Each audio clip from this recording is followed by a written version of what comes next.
Nous allons voir maintenant la région parotidienne, mais les loges parotidiennes. C'est une loge qui est superficielle, c'est une loge qui est riche par ses connexions notamment nerveuses et musculaires, du fait qu'à ce niveau-là, on retrouve le parotide qui est traversé par le nerf facial. C'est une région aussi qui contracte des rapports étroits en profondeur avec la région parapharyngienne, la région amygdalienne et la région infratemporale. Donc nous allons d'abord localiser cette région sur une vue latérale de la tête, avec comme repère la mandibule, la branche de la mandibule, le postmastoïde et le reste de la tête à ce niveau-là. Donc là, j'arrête le schéma au niveau de la lèvre inférieure. Au niveau du cou, on retrouve donc la prominence laryngée, forme de dame, et le reste du cou, qu'on délimite là aussi de ce côté. Quelques repères, à savoir l'os hyoïde et le relief du muscle sternoclédomastoïdien.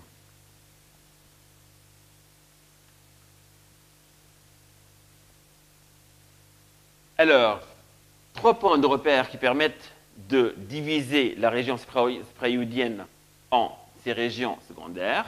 Tout d'abord la mastoïde, ensuite l'os hyoïde et en fin de compte la symphyse mentonnière.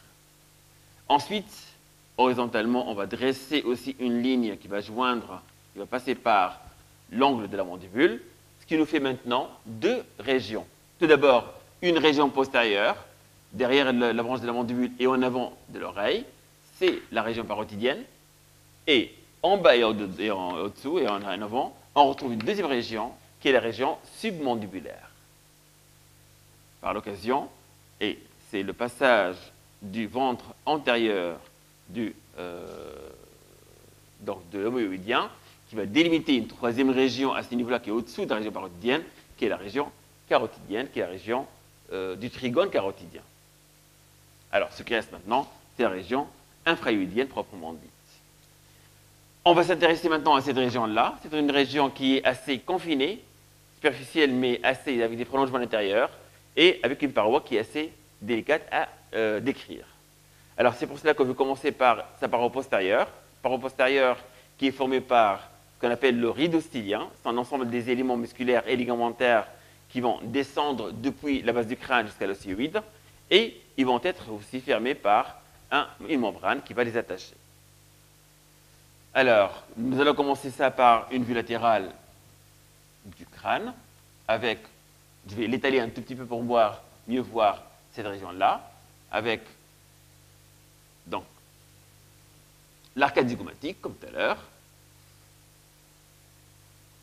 voilà, avec le méa acoustique externe, décale un tout petit peu vers l'arrière, la mastoïde, le processus styloïde, la tête de la mandibule, proscoronoïde, donc on est de la branche de la mandibule, avec l'angle de la mandibule,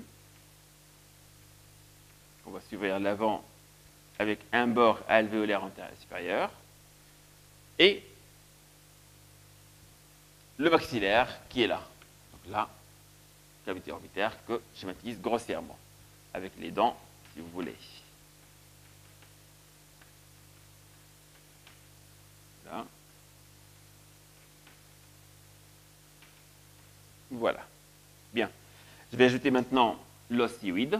Je vais décaler un tout petit peu vers l'arrière, que ce soit visible. Il est plus en avant en effet, mais je décale simplement pour avoir de l'espace pour dégager cette paroi postérieure. Alors, le premier élément de la paroi postérieure, je mettrai tout d'abord le ligament stylomandibulaire, qui est là, et qui sera en effet le ligament, ou bien l'élément le plus médial de cette loge parotidienne. Donc, c'est le ligament médial, et par rapport aussi à ce qu'on appelle l'orido stylien, c'est l'ensemble des éléments qui vont se fixer sur, bien prendre naissance, au niveau du prostyloïde et de la mastoïde. Donc ça, c'est commencé, c'est le ligament, donc ligament stylo-mandibulaire. Deuxième maintenant, le deuxième élément, c'est le ligament stylo-hyoïdien. Donc un ligament stylo-hyoïdien, qui est là, qui va se terminer sur l'os-hyoïde, accompagné par un muscle homonyme, le muscle stylo-hyoïdien,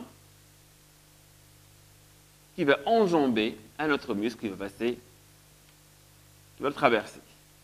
Et c'est en effet l'autre muscle qui est le muscle digastrique, avec le ventre postérieur digastrique qui arrive à ce niveau-là, un tendon intermédiaire qui va passer dans la poulie qui est fournie par les muscles et ligaments stylo-mandibulaires, donc passer au-dessous, mais quand même reste attaché à l'os-hyoïde. Donc voilà, il est attaché. Et il va continuer son chemin pour rejoindre la symphyse mentonnière par le ventre antérieur du digastrique. Donc déjà 3 éléments, mais 4 éléments, qui vont participer grandement à la constitution de cette paroi postérieure qui est le rideau stylien. Alors qu'est-ce qu'on remarque à ce niveau-là? Alors je vais compléter par l'élément le plus superficiel, qui est bien entendu le sternoclédomastoïdien à ce niveau-là. C'est la limite externe, c'est la limite latérale du rideau stylien. Donc, quelques légendes. D'abord, le ventre postérieur du digastrique,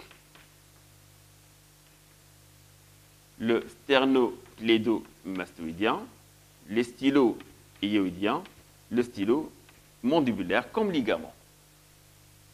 Alors, qu'est-ce qu'on remarque à ce niveau-là? On remarque 2 choses. Première chose, c'est qu'on a un triangle qui est dessiné entre le ventre postérieur du gastrique et le stylo-hyoïdien, là, et on sait que juste derrière ça se trouve un foramen, qu'on appelle le foramen stylo-mastoïdien, et qui va laisser sortir le nerf facial. Et donc ce nerf facial, une fois qu'il a quitté la botte crânienne, il va se trouver juste derrière le rideau stylien, donc de ce qu'on appelle la région rétrostylienne ou sous-parodidien postérieur.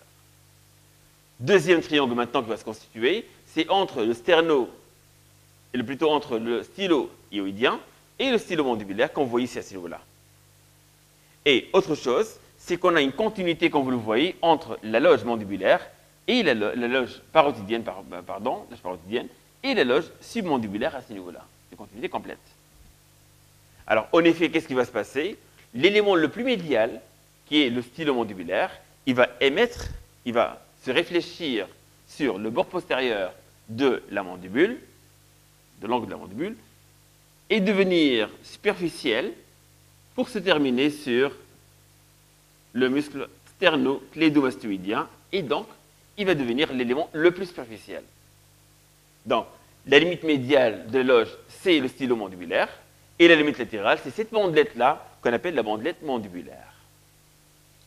Donc, ça, c'est la bandelette mandibulaire. Donc, c'est la bandelette mandibulaire qui marque la limite latérale de cette loge-là.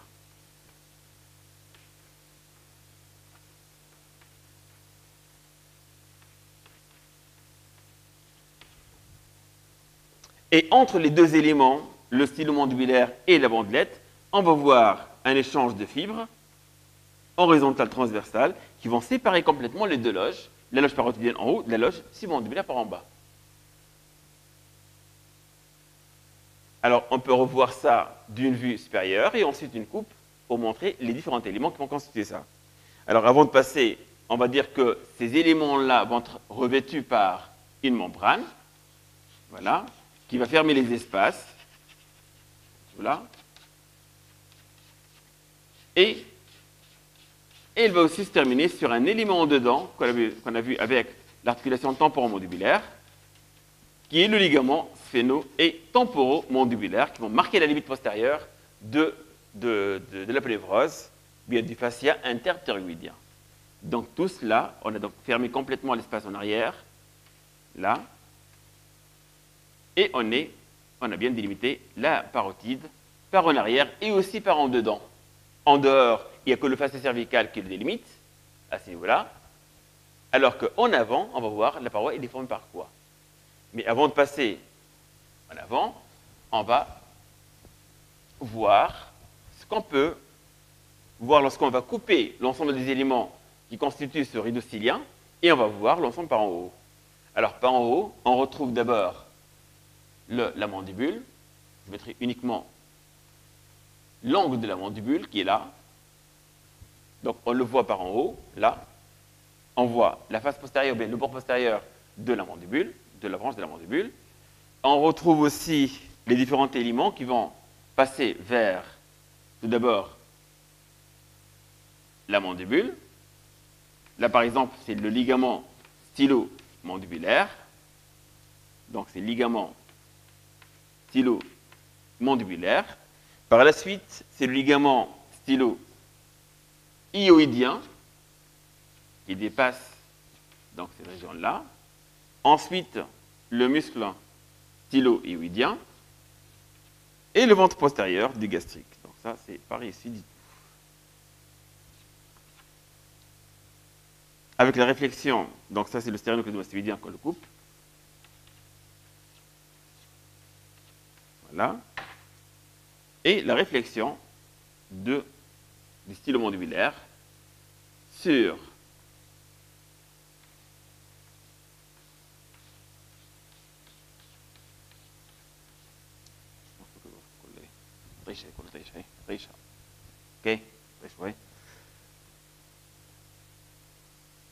Faisons maintenant une coupe horizontale qui va passer par cet ensemble-là pour voir comment s'est délimitée cette région.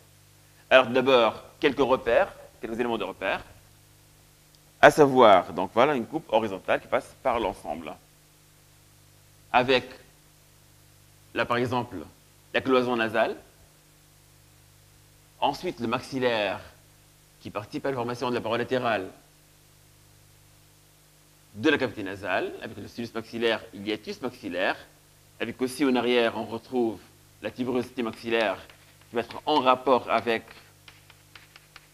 donc ça c'est l'avant, et ça c'est le dehors, latéral, voilà, en rapport avec le ptérygoïde, avec son aile médiale et l'aile latérale. Le dedans, on retrouve aussi la lame verticale, perpendiculaire du palatin, qui va délimiter donc cette fosse-là, qui est la fosse ptérygopalatine. Latéralement, tout à fait latéralement, on retrouve donc la mandibule, qui est là. Et derrière la mandibule, on retrouve le processus et les éléments qui sont issus. Tout d'abord, on a un ligament, il y a deux ligaments même, le sphéno et le temporomandibulaire qui vont passer en pente, délimitant cet espace-là qui est la boutonnière rétrocondyenne du Jivara, et qui vont se continuer par le fascia ou la pénévrose interptérygoïdien qui va délimiter complètement et définitivement la fosse infratemporale à ce niveau-là. Donc cette fosse-là est délimitée en avant et en dedans par la face postérieure du maxillaire, en dedans et en arrière par l'aile externe ou latérale du ptérygoïde qui se continue par ce fascia interptérygoïdien à ce niveau, et latéralement par la branche de la mandibule. En haut, c'est le toit qui est formé en grande partie par la grande aile du sphénoïde, et à ce niveau-là, la grande aile présente son foramen, ses deux foramens, le foramen ovale et le foramen épineux.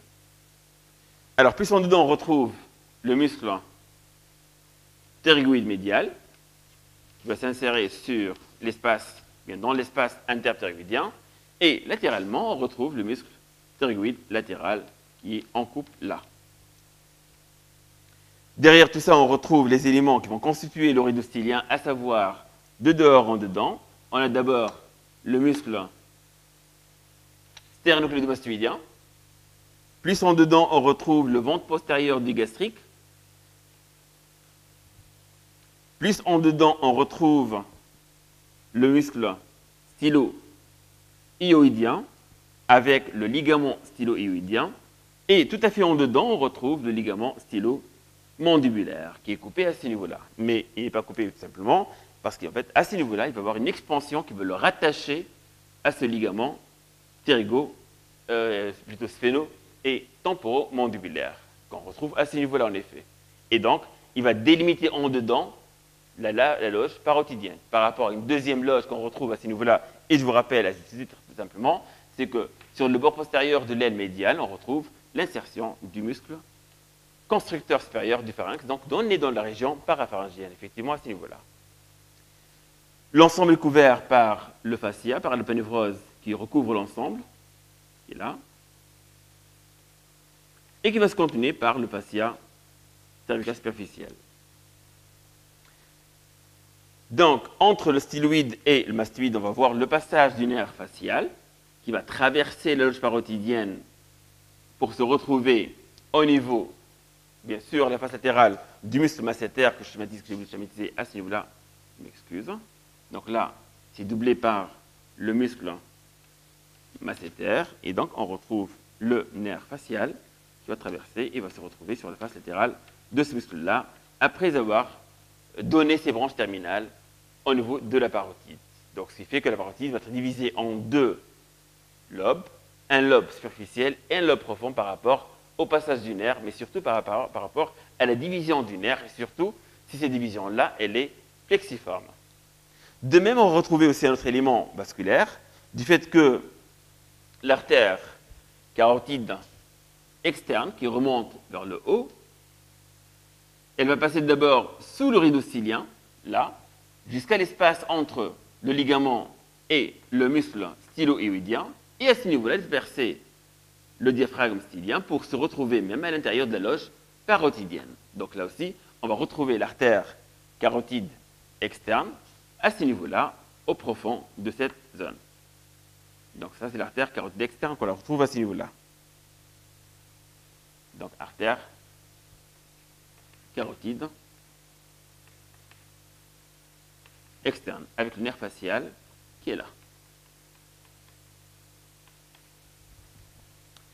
De même, cette artère-là va donner l'artère maxillaire qui va passer en dedans de la branche de la mandibule, donc au niveau de la boutonnière rétrocondylienne du juvara. Je schématise par exemple cette artère qui va passer à l'intérieur de la fosse infratemporale, faire un petit détour à l'intérieur, vasculariser le contenu et passer à travers la fissure ptérygomaxillaire pour se retrouver en fin de compte au niveau de la fosse ptérygopalatine. À ce niveau-là, elle va donner un certain nombre de branches. C'est par exemple l'artère sphénopalatine qui va passer à travers le foramen sphénopalatin au niveau de la partie supérieure de la partie verticale verticale du palatin, et aussi un bouquet de branches qui descend vers le bas et va passer à travers les foramen,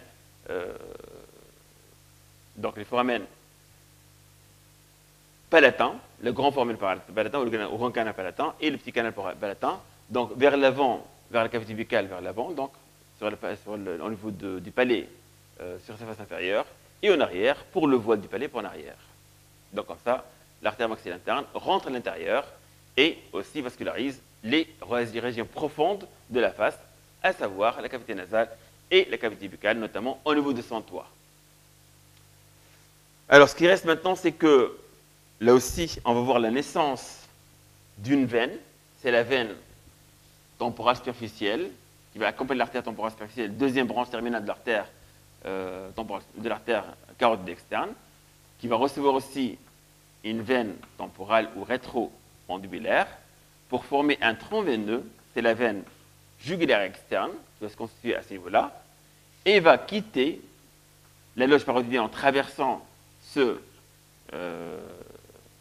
donc cette bandelette mandibulaire et cravater, ou bien traverser, ou bien croiser en X allongé la face latérale du muscle sternocleidomastoïdien pour se retrouver dans le triangle de l'espace latéral du cou, entre ce muscle-là et le muscle trapèze, ça fait en arrière, et se terminer au fond de cet espace triangulaire pour se terminer dans la veine subclavière homolatérale. Donc on retrouve cette veine à ce niveau-là aussi. Donc comme ça, voilà maintenant la loge. Alors le contenu de la loge maintenant, c'est la glande parotide qui va épouser la forme de cette glande-là en émettant un certain nombre de prolongements dans les espaces déhiscents. Alors je schématise là en orangé, avec, donc il va se trouver un petit prolongement dans la boutonnière rétrocondylienne du juvara, un prolongement sur la face latérale du masséter, et parfois un groupe, bien une petite partie de la glande se sépare physiquement du reste, donnant ce qu'on appelle une parotide accessoire, un peu en arrière aussi sur la face latérale de ce sternocleidomastoïdien, en arrière dans les espaces triangulaires entre le sternocleidomastoïdien et le digastrique, entre le digastrique et le styloïdien, etc. Et va essayer de remplir complètement sa loge. Donc, comme ça, on retrouve la loge parotidienne avec la parotide qui est traversée par un certain nombre d'éléments vasculaires et nerveux, notamment le nerf facial, qui la divise en deux lobes.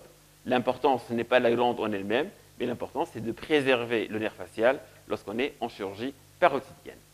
Donc, comme ça, on commence par repérer le nerf, on va disséquer le nerf et on va séparer les deux parties de la glande. Une partie qu'on l'enlève immédiatement, et une deuxième partie qu'on va continuer de disséquer le nerf facial pour l'enlever de la profondeur.